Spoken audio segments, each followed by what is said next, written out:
Mi nombre es Jordelian Basto Buenfil, estudiante de la licenciatura en Derecho por la Universidad Privada de la Península. En esta ocasión vengo a hablar acerca de los antecedentes de la huelga y los derechos laborales, y para ello hay que primero ponernos en contexto, adentrarnos a lo que es la época denominada Porfiriato. Durante el Porfiriato, México vivió una etapa de crecimiento, tanto económico, de infraestructura, de vías terrestres, marítimas y ferroviarias, así como también una enorme explotación de la industria. Pero todo esto tenía un precio. ¿Cuál era ese precio? Es el 1 de junio de 1906 cuando los trabajadores de la compañía minera Consolidated Copper Company se rebelaron contra los altos mandos de esa empresa para realizar una huelga en la que pedían que se mejoraran los salarios, las jornadas laborales y que por lo menos un 75% de los trabajadores de la empresa sean mexicanos, es decir, que sean nacionales, que no sean extranjeros. El otro 25% podría ser extranjero, pero el 75% era necesario que sean mexicanos. Sin embargo, al gerente de la empresa ni siquiera le interesó pues platicar y llegar a algún acuerdo con los trabajadores, sino que mandó a armar a los trabajadores extranjeros, así como también pidió ayuda de autoridades de Estados Unidos para que combatan a los trabajadores que se estaban sublevando. El resultado, pues Porfirio Díaz le dio la razón a los trabajadores extranjeros y a las autoridades extranjeras, y finalmente se aprehendió a más de 50 trabajadores, los cuales fueron encarcelados en el reclusorio de San Juan de Ulúa en Veracruz.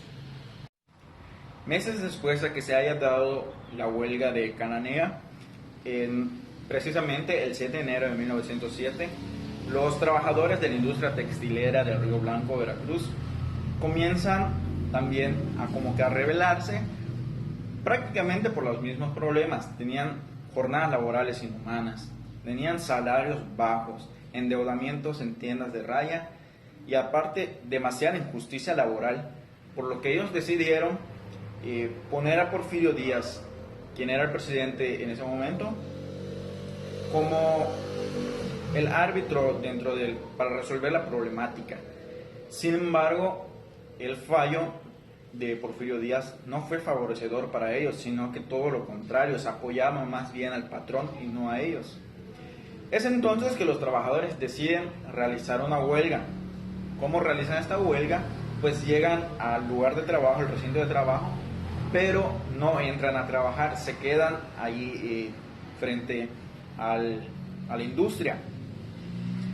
Es entonces que un miembro de la tienda de raya dispara contra uno de los huelguistas y lo mata, por lo que sus demás compañeros toman cartas en el asunto, roban y saquean la tienda, acabando con la muerte de los dependientes de la tienda de raya, y posteriormente son reprimidos por el ejército y policías y demás fuerza pública que había en ese momento. El resultado, pues de igual manera se aprehendieron a más de 200 personas, las cuales en su mayoría fueron fusiladas en el mismo lugar. Y cabe recalcar que dentro de aquellas personas que murieron en esta huelga incluían niños y mujeres. Como pudimos apreciar en ambos casos, los motivos para estas huelgas eran prácticamente los mismos: injusticia laboral, prácticamente no habían derechos laborales, bajos salarios, jornadas laborales inhumanas, además de que había preferencia para los trabajadores extranjeros, ya que a ellos les pagaban más, tenían más derecho y tenían posibilidades de seguir subiendo de nivel en el área de trabajo, mientras que los mexicanos simplemente se quedaban como meros peones. El sistema jurídico estaba bajo la reglamentación de la Constitución de 1857, pero es de amplio conocimiento que la Constitución durante el Porfiriato fue letra muerta, ya que el presidente Porfirio Díaz hacía y deshacía a su antojo y conveniencia. con todos los movimientos de huelgas y peticiones que hacían los trabajadores y demás problemas que ya de por sí México estaba sufriendo en ese momento por la pésima condición de gobierno de Porfirio Díaz, pues comienza lo que nosotros conocemos como la Revolución Mexicana, la cual da inicio el 20 de noviembre de 1910. ¿Para qué se da esta revolución? Bueno, pues hay muchas razones, hay muchos objetivos que se seguían, pero enfocándonos a la materia, se requiere una mejor justicia laboral. Posterior a la Revolución Mexicana, con la huida de Porfirio Díaz y además con la desestabilidad del Estado, es entonces que pues ya no se podía reprimir de manera eficaz las huelgas de los trabajadores y por lo tanto estos iban cada vez acaparando más beneficios para pues toda el área de trabajadores. En otro aspecto, Carranza no tenía pues gran apego con la sociedad trabajadora de México.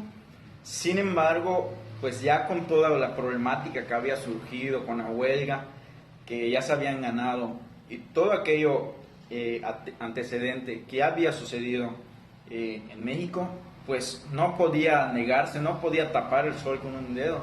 Es entonces que en el numeral 123 de la Constitución de 1917, pues ya se integran ciertos aspectos que van a reglamentar el trabajo en México. De igual manera, pues se agregan derechos laborales y también se legaliza lo que es el sindicato, el derecho a la huelga, la limitación de la autoridad del patrón, salarios dignos y jornadas laborales de 8 horas y de 7 horas en el caso del trabajo nocturno. Con todo lo que aconteció con anterioridad, podemos ver que al día de hoy ya está más normada lo que es el derecho laboral en México. E incluso de manera reciente y muy cercana, muy próxima, pues veremos que también sigue avanzando lo que es el derecho laboral, pues ya no veremos las juntas que conocíamos con anterioridad, sino que ahora todo se verá mediante tribunales laborales. Asimismo, vemos que la ley ahora nos pone plazos para que cumplamos con el principio de expeditez de la justicia, en este caso en el ámbito laboral. Las huelgas que en ese momento acontecieron, como las que hemos tocado al día de hoy, la huelga de Cananea y de Río Blanco, pues al día de hoy siguen siendo legales. Sin embargo, hay que seguir un procedimiento para que nosotros podamos realizarlos y hay ciertas reglas que se tienen que seguir para que nuestra huelga sea considerada apegada a derecho.